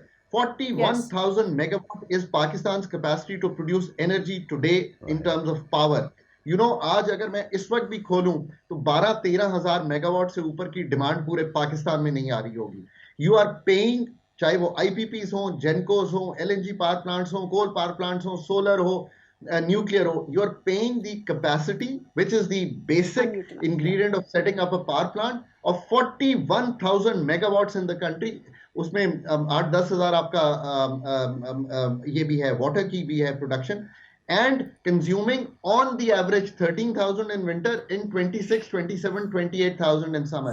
So what is your policy कि आप अपना जो consumption है उसको बढ़ाने के लिए आप अपने टैरिफ को क्या रीथिंक करेंगे? So मैम, आपने एक पॉलिसी का जिक्र किया, मैं तो आपको कई पॉलिसी साजी ऐसी बता सकता हूँ। इसीलिए मैं कहता हूँ डेप्थ एंड जिसे कहेंगे breadth and quality of reform will determine कि अगले 2-3 साल में हम इन मिसाइल से निकल जाएं। मैं ये भी बिलीव करता हूं कि you can do this in the next 3 years, come out of this and start looking like a very, very different economy than you are today. But that requires a very, very high quality team. It's always wonderful to have you on the show and very informative, and time always go less क्योंकि आपके पास बहुत ज़्यादा information share करते साहब, आपके वक्त का बहुत बहुत शुक्रिया। ब्रेक लेने से पहले आपको ये बताएं कि अमेरिका और रूस के दरमियान जौहरी हथियारों की लिमिटेशन पर आखिरी और अहम तरीन मुआहदा न्यू स्टार्ट आज बाज़ाब्ता तौर पर ख़त्म हो गया है, जिसके बाद दुनिया एक ऐसे दौर में दाखिल हो रही है जहां जौहरी हथियारों पर कोई बड़ी पाबंदी बाकी नहीं रही। एब्सोल्युटली। तो 2010 में तय पाने वाला जो न्यू स्टार्ट मुआहदा है, अमेरिका और रूस को स्ट्रेटेजिक जौहरी वॉरहेड्स की तादाद 1550 तक महदूद रखता था, लेकिन इस मुआहदे के तहत निगरानी और तस्दीक का जो मौसर निज़ाम है वो भी मौजूद था। अब क्या होने जा रहा है इस मुआहदे के ख़त्म होने से? अब the countries have the freedom कि वो अपने वॉरहेड्स को जितना इंक्रीज़ करना चाहते हैं वो इंक्रीज़ कर सकते हैं। MIT के माहिर डॉक्टर हैं जिम वॉल्श, उनके मुताबिक किसी एक मुल्क की जानिब से हथियार बढ़ाने का फैसला दूसरे ममालिक को भी यही कदम उठाने पर मजबूर कर सकता है। और तशवीशनाक बात यह है कि न्यू स्टार्ट को मज़ीद तौसी नहीं दी जा सकती और इसके बगैर अमेरिका और रूस के जौहरी हथियारों पर कोई अददी पाबंदी बाकी नहीं रहेगी, जो सर्द जंग के बाद पहली बार हो रहा है। और ये सिर्फ आई एम श्योर US और रशिया तक महदूद नहीं रहेगा, जो दूसरे छोटे ममालिक हैं वो इससे सीख हासिल करेंगे एंड दे विल ऑल्सो, जिनको थ्रेट रहता है चाहे फिर वो रशिया की सराउंडिंग्स में हो या US की सराउंडिंग्स में है, वो अपनी प्रोटेक्शन के लिए अपने हथियारों को बढ़ाने की कोशिश करेंगे। तो जिस so called balance of power की हम बात करते रहे हैं, लेट्स से 50s से लेकर 2000s तक, वो बैलेंस ऑफ पावर दोबारा से अटेन करने के लिए मुल्क जो हैं अब उस दौड़ में शामिल हो जाएंगे where they want to be weapon wise या ammunition wise वो अपने आप को मजबूत करना चाहेंगे। सिर्फ ये सुन लीजिए कि अमेरिका और रूस मजमूई तौर पे दुनिया के 90% न्यूक्लियर वेपन्स के मालिक हैं। वेल विद दैट हम ले रहे हैं एक ब्रेक, उसके बाद दोबारा हाजिर होंगे। Stay with us.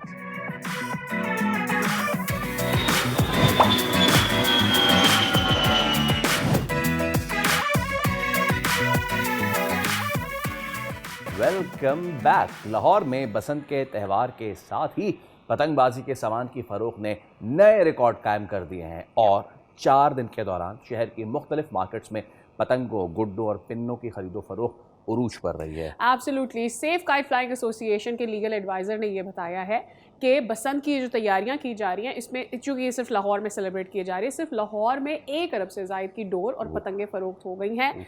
On the other hand 10,000 से ज़्यादा पिन्नों की खरीदो फरोख्त का रिकॉर्ड भी कायम हुआ है। तो बढ़ती हुई तलब के साथ जहां हम ये देख रहे हैं कि कीमतों में इजाफा हुआ है, सामान की दस्तयाबी में कमी का भी देखने को मिल रहा है, लेकिन at the same time economically ये इवेंट ना सिर्फ पंजाब की इकॉनमी के लिए but in the wider horizon Pakistan की इकॉनमी के लिए बहुत अच्छा साबित होने जा रहा है। पहले अपने नुमाइंदे अफजाल अब्बासी की जानिब चलते हैं। Afzal, over to you. जरा बताइए, बस एक दिन ही बाकी रह गया है, खूब गहमा गहमी, खूब रंगारंगी इस वक्त होगी। जी बिल्कुल, बसंत में सिर्फ एक रोज बाकी रह गया है और मुल्क भर से बल्कि दुनिया भर से जो लोग हैं वो लाहौर पहुंच चुके हैं और कुछ पहुंच रहे हैं। और एक फैमिली जो कराची से आई हुई है वो इस वक्त हमारे साथ लिबर्टी राउंड अबाउट पर मौजूद है। यहाँ पर जो बड़े गुड्डे हैं, पतंगे हैं, वो यहाँ पर अवेज़ा किए गए हैं PHE और ज़ले इंतज़ामिया की जानिब से। फैमिली हमारे साथ मौजूद है, उनसे बात करते हैं। बताइएगा, आप कराची से बसंत देखने आए स्पेशली? अस्सलाम वालेकुम जी, कराची से हैं हम लोग बसंत देखने। यहाँ मेरा ससुराल भी है, तो हम यहाँ पर फिर उन्होंने बसंत का भी बताया था हम उस हवाले से, फिर हमने बोला चले बसंत देख के आते हैं। और इंशाल्लाह बसंत खुद भी मनाएंगे, हम खुद भी उड़ाएंगे, तो फिर देखते हैं कैसी होती है। वैसे फ़र्स्ट टाइम ही ऐसा कराची में भी होना चाहिए, लेकिन हम कराची में आज तक कभी नहीं मनाई हमने। आप बताएं कैसा लगा आपको लाहौर बसंत के मौके पे? बहुत अच्छा लगा। बहुत अच्छा लगा। और क्या आपकी तैयारियां हैं बसंत के त्यौहार के हवाले से? बहुत सारी तैयारी है। पतंगबाजी करेंगी या सिर्फ देखेंगी? नहीं, करेंगे भी। अच्छा, पतंग आपने खरीदारी कर ली आपने? जी। तंगे लिए या गुड्डे? दोनों। और महंगी तो नहीं मिली? महंगी मिली जी। और डोर भी बहुत महंगी है। 14-15 हज़ार रुपये की बोल रहे हैं, एक पिन है। हाँ, 14-15 हज़ार रुपये का। बाकी हमें पता होता, हमने वैसे तो बोला था जल्दी आएंगे, लेकिन अभी थोड़ा लेट हो गए। फिर जैसे भी उड़ानी तो है, भले महंगी सस्ती है, उड़ाने तो है। एक और फर्द, आप बताएं आपकी क्या तैयारियां बसंत के हवाले? बहुत अच्छी तैयारियां हमारी। कहाँ पे बसंत मनाने का प्लान है? लिबर्टी में ही मनाएंगे या किसी और कोई और पॉइंट सेलेक्ट किए? कोई और की है। अच्छा, कोई और पॉइंट? जी, घर के पास ही। अच्छा, घर के आरे बाजार। जी। तो क्या पतंगबाजी आप भी करेंगी? नहीं, मैं नहीं करूँगी, हम भाई लोगों के साथ ही बस होंगे। जी बिल्कुल, फैमिलीज कह रही हैं कि बसंत की भरपूर तैयारियां हैं। कल से लाहौर में बसंत का त्यौहार शुरू हो रहा है। 6, 7 और 8 फरवरी को लाहौर में बसंत मनाई जाएगी, जिसके लिए शहरियों की जानिब से जो है वो ख़रीदारी का अमल भी जारी है। जी, क्या बात है अफजाल। और मीनवाइल आप हमें रिपोर्ट कर रहे थे, पीछे एक भाई टिकटॉक भी बना रहे थे ज़बरदस्त किस्म की। लोग बड़े खुश हैं वहाँ पे, लेकिन लोग अपनी अपनी देखें सेफ्टी का भी बहुत ध्यान रख रहे हैं। लाहौरी हो और बसंत हो और वो सेफ्टी का ध्यान ना रखें और अपने तरीके से ना रखें, ऐसा कैसे हो सकता है? मैं चाहूँगा कि आप एक वीडियो देखिए कि लोग जो है किस तरीके से अपनी मोटरसाइकिल पे क्रिएटिव जो है सेफ्टी अपरेटस एंजॉय वो जो है इंस्टॉल कर रहे हैं। एक भाई ने तो ये डंडा लगाया हुआ है, चले खैर ओके। इन्होंने कहा कि सर्दी इतनी है और कि शावर लगा लें, ये भाई तलवार ले आए। हाँ, तो इस शावर को वहां से इन्होंने उखाड़ा और अपनी बाइक अच्छा, ये देखें, ये माहौल दोस्ती का इन्होंने सबूत दिया, इन्होंने बाइक पे लगा लिया है। और दिस इज अनदर वन, मजदूर साहब थे, उन्होंने कहा चले मैं पूरे का पूरा इंतजाम कर लेता हूँ। ये इंतजाम इसलिए किया है कि दूर दूर से कोई मान जाए, लेकिन सबसे अच्छा इंतजाम ये है, सबसे अच्छा इंतजाम कि पैदल चलने वाले भी सिक्योर रहे हैं। और जिसके पास बाइक नहीं है वो क्या करे? तो बाइक तो खरीदेगा नहीं, इसलिए उन्होंने सोचा कि मैं क्या बाइक अपनी सेफ्टी के लिए खरीदूं। उन्होंने अपने साथ ही आई थिंक सबसे ज्यादा ये तो था ही। इसके अलावा जो जेनजीज और जेन अल्फा को इस वक्त परेशानी लगी हुई है ना कि they don't know what this is happening. उनको समझ ही नहीं आ रहा कि भाई ये क्या गुड्डे गुड्डे आपने लगा के रखा हुआ है, हमें समझ ही नहीं आ रहा। सो उनकी भी memes, I am sure if we do get time tomorrow हम वो भी निकालेंगे कि वो लोग कितने परेशान हैं। दे ट्राइंग टू अंडरस्टैंड कि सारी चीजें होती क्या है भाई। ऑलराइट, क्लाइट फ्लाइंग एसोसिएशन के एडवोकेट अकील मलिक हमारे साथ मौजूद हैं। एडवोकेट साहब अस्सलाम वालेकुम, बहुत शुक्रिया आपके वक्त के लिए। एडवांस मुबारकबाद सारे लाहौरियों को और पूरा पंजाब जो है ना वो इस वक्त रुख कर रहा है, पूरा पाकिस्तान रुख कर रहा है लाहौर का। तैयारियां तो सर बस आखिरी अब रह गई हैं, सारी चीज़ें तो सोल्ड आउट हो गई हैं। वाइब कैसी है वहाँ पे, ये बताइए। जी, बहुत ज़बरदस्त जी, बहुत ज़बरदस्त वाइब्स हैं। पूरा लाहौर जो है वो खुशी का समा है और चौक्स में लाइटिंग का इंतज़ाम है, होर्डिंग्स लगे हुए हैं, बोर्ड्स लगे हुए हैं, गुड्डे पतंगे बना के लगाई गई हैं और एक अजीब सी खुशी की लहर है। ये समझ लें कि ये त्यौहार भी ईद उल फितर से कम नहीं रह गया और ये 24 साल बाद इसकी वापसी हो रही है और लोग बहुत पुरजोश है और पूरे पाकिस्तान से लोग जो है लाहौर में आ रहे हैं, बल्कि तकरीबन कोई 25 लाख के लोग करीब जो है वो फॉरेनर्स जो है हमारे पाकिस्तानी, वो भी पाकिस्तान में वापस आ रहे हैं। टिकट्स नहीं मिल रही, होटल सारे बुक हैं, किसी जगह पे जगह नहीं मिल रही और ये समझ लें कि एक बहुत जबरदस्त इवेंट होने जा रहा है। बिल्कुल बिल्कुल, इंशाल्लाह ये बहुत अच्छा इवेंट होने जा रहा है और ऐसे बहुत सारे इवेंट्स अब ना सिर्फ पंजाब को, पूरे पाकिस्तान को इस तरह से मनाने हैं, वेलकम करने हैं। ज़रा हमारे साथ कुछ नंबर्स भी शेयर कीजिएगा। हम जब बात कर रहे थे बसंत के हवाले से अपने व्यूअर्स को बता रहे थे और इससे पहले भी हम कई बार ये कह चुके हैं कि इस तरह के इवेंट सेलिब्रेशन तो लाते हैं, पाकिस्तान के सॉफ्ट इमेज को तो उजागर करते ही हैं, लेकिन ये इकोनॉमिकली भी पाकिस्तान के लिए बहुत अच्छा है कि पाकिस्तान कल्चर के ज़रिए जो है अपनी इकोनॉमिक हेल्थ को भी अच्छा कर सके। जी जी बेशक जी है। इसमें तमाम बिजनेस जो हैं जो बसंत की वजह से स्पेशली लाहौर के अंदर तमाम बिजनेस जो है इस वक्त बूम पे हैं। कैटरिंग का काम ले लें, आप कपड़ों का काम ले लें, आप खाने पीने की चीज़ों का ले लें, आप होटल्स का ले लें, ट्रांसपोर्ट का ले लें, सारे बिजनेस एकदम बूम पे आए हैं। और ये जो आप समझ लें कि ये लोगों के लिए इकोनॉमिकली भी बहुत अच्छा इवेंट साबित होगा और इसका हेल्दी इफेक्ट आएगा पंजाब की इकोनॉमी के ऊपर भी। क्योंकि आपका ताल्लुक काइट फ्लाइंग एसोसिएशन से है, एक बड़ी तवील कानूनी जंग भी रही, 25 साल हो गए जब ये चीज़ बंद हुई थी।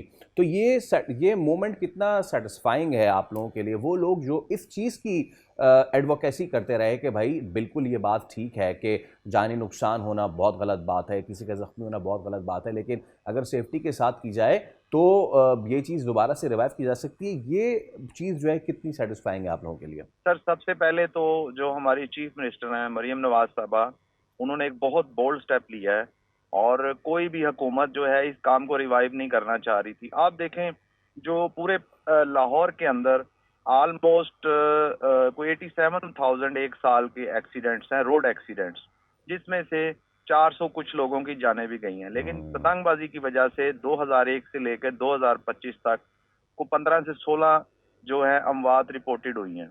लेकिन इसको इतना मनफी प्रोपेगेंडा किया गया कि ये गर्दनें कटती हैं, ये होता है, वो होता है। आप देख लें एक्सीडेंट्स की रेशो देख लें और काइट फ्लाइंग की वजह से नुकसान देख लें, लेकिन किसी ने ये नहीं देखा कि इस काइट फ्लाइंग को स्ट्रेट वे बंद कर देने की वजह से जिन लोगों का रोजगार था वो कितने हजारों की तादाद में लोग बेरोजगार होने की वजह से भी मरे हैं। लेकिन हमें सिर्फ एक चीज का एक पहलू देखा है। लेकिन बहुत शुक्रिया पंजाब गवर्नमेंट का कि उन्होंने हमने पिछले 14 माह से हमारी मीटिंग्स चल रही थी गवर्नमेंट के साथ, कानून साजी से रिलेटेड, सेफ्टी से रिलेटेड, और अल्टीमेटली गवर्नमेंट ने हमारी जो तजावीज़ थी उनको मानते हुए और सेफ्टी रॉड जो है जितनी अमवात भी हुई थी डोर की वजह से वो सारी बाइक के ऊपर थी, तो इसलिए बाइक को सेव करना, बाइक राइडर को सेव करना सबसे हमारा अवलीन काम था। अब आप देखें, आप मीडिया के जरिए, आप टीवी चैनल्स के जरिए देख लें, यहाँ खुद आके भी लाहौर में देखें, अगर आपको 10 बाइक्स नजर आएंगी रोड पे तो एटलीस्ट 9 के ऊपर सेफ्टी रॉड लगा हुआ है।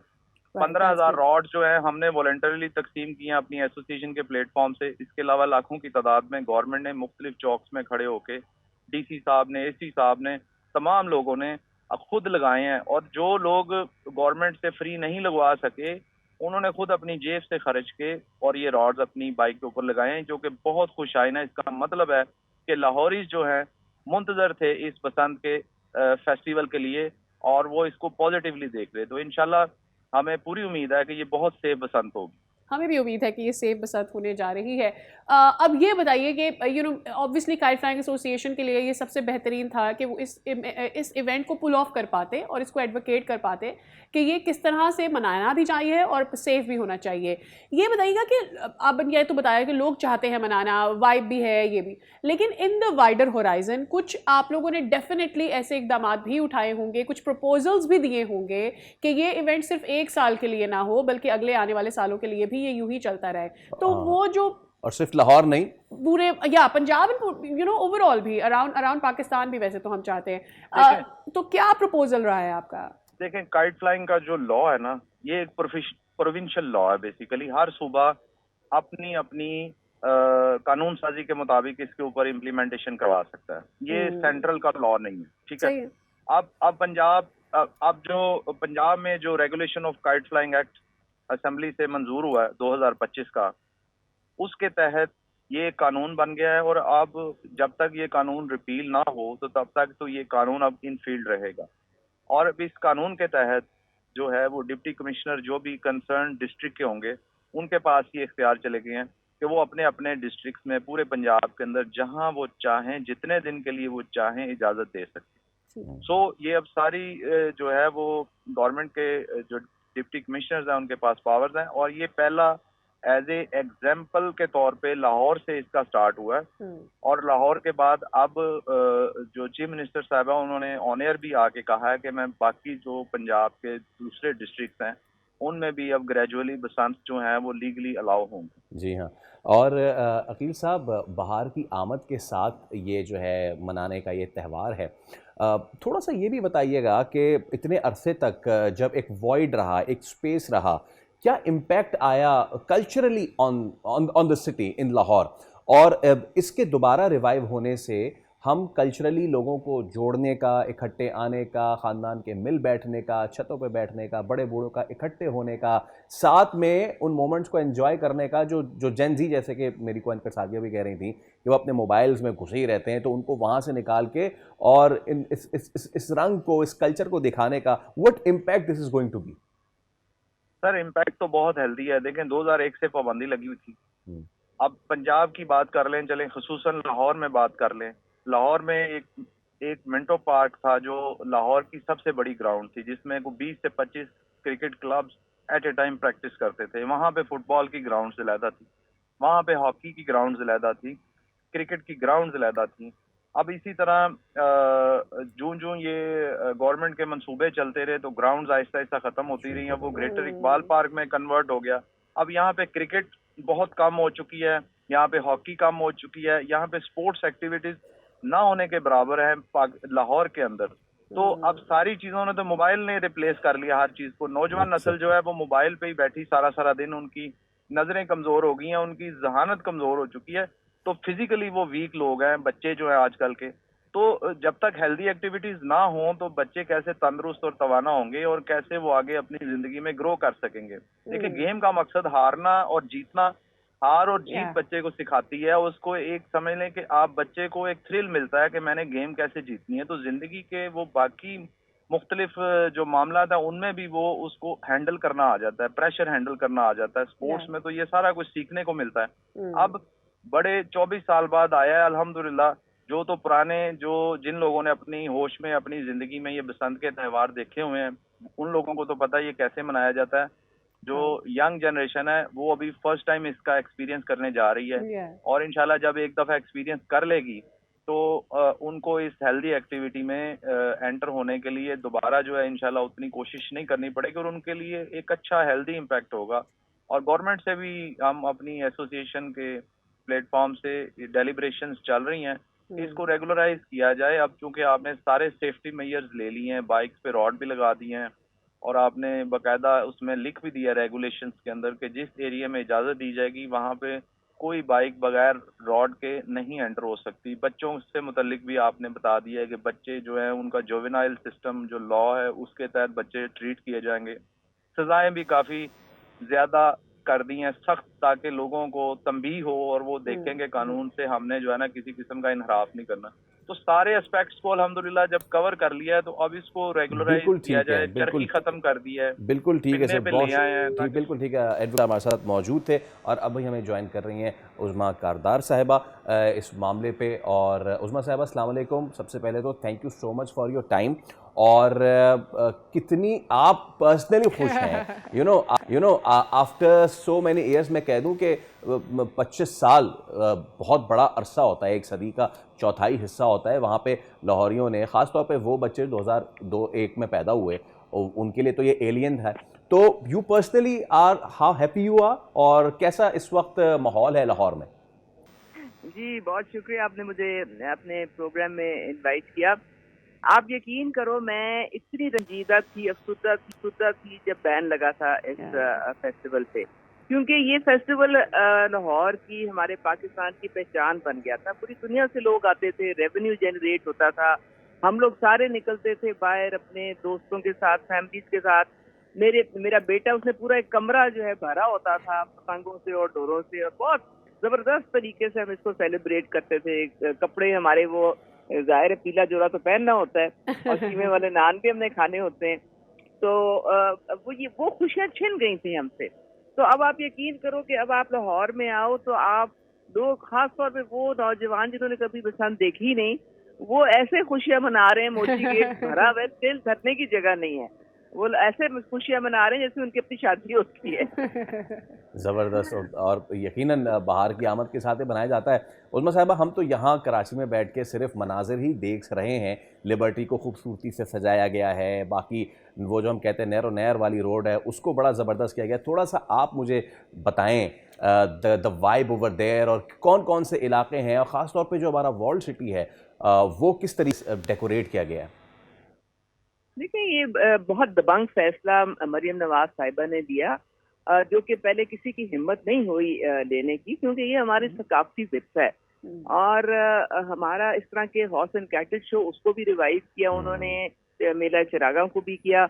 अब वो एक जो पूरे आपको माल रोड पे और सारा वो लोगों को लोग आपको पता है, हमारी इतनी मुश्किल जिंदगी होती है, मसरूफ होते हैं काम में, प्रॉब्लम्स होती हैं। तो जब इस तरह की एक हुकूमत जो स्पॉन्सर करती है एक इवेंट जो कि आपका कल्चरल इवेंट होता है, और आप अमीर और गरीब बराबर उसमें हिस्सा लेते हैं, वर्ल्ड सिटी जो है वहाँ पे तो मौजें लगी हुई हैं। वहाँ पे हर जो है पता नहीं कितने लाखों पे लोग दे रहे हैं किराए पे। लेकिन इस सारे त्योहार को महफूज बनाया गया है। मरियम नवाज, आपको कोई मोटरसाइकिल नहीं नजर आएगी जिसपे प्रोटेक्टिव रॉड ना लगाओ, और बसें फ्री कर दी गई हैं। एक लॉन्ग वीकेंड है, उसमें लोग रिलैक्स करेंगे, अपनी फैमिलीज के साथ एंजॉय करेंगे, और उसके लिए माहौल बनाना पड़ता है ना। और वो माहौल मरियम नवाज साहिबा ने ताकीद करके बनवाया है, महफूज माहौल, जहाँ पे लोगों को रंग बिरंग जो है वो बसंत की सारी वो डेकोरेशंस भी नजर आए, रोशनी भी नजर आए। और इससे ज्यादा उज़्मा साहिबा कोई इसका एविडेंस हो नहीं सकता कि आप खुद इतनी खुश नजर आ रही हैं कि हर लाहौरी जो है वो कितना खुश होगा बसंत को मनाने के लिए। बहुत शुक्रिया आपके। मैं तो हैरान हूँ कि आप कैसे कराची में बैठे, मैं जिससे पूछती हूँ कहते हैं हम लाहौर आ रहे हैं। बस हमारी मजबूरी है। हम इसलिए बैठे हुए हैं क्योंकि हमने ना इस बार as a healthy way but challenge ले लिया कराची ने कि इस साल लाहौर में ना तो अगले साल कराची में करें, क्योंकि कराची में भी यहाँ पे मनाई जाती थी बसंत उसी तरह छतों पे। मैं वो पढ़ रही थी सोशल मीडिया पे, बड़े लोग पतंगे जमा कर रहे हैं कराची में, और वहाँ पे भी बड़ी बिक रही हैं पतंगे। यस। तो बहुत शुक्रिया उज़्मा कारदार साहिबा, it was wonderful to you. तो लाहौर ही तो हैं बड़े खुश, हम भी हैं बड़े खुश, क्योंकि शो का वक्त हो गया खत्म। अब आपसे मुलाकात होगी कल। रखिए अपना ख्याल, अल्लाह हाफ़िज़, बाय बाय।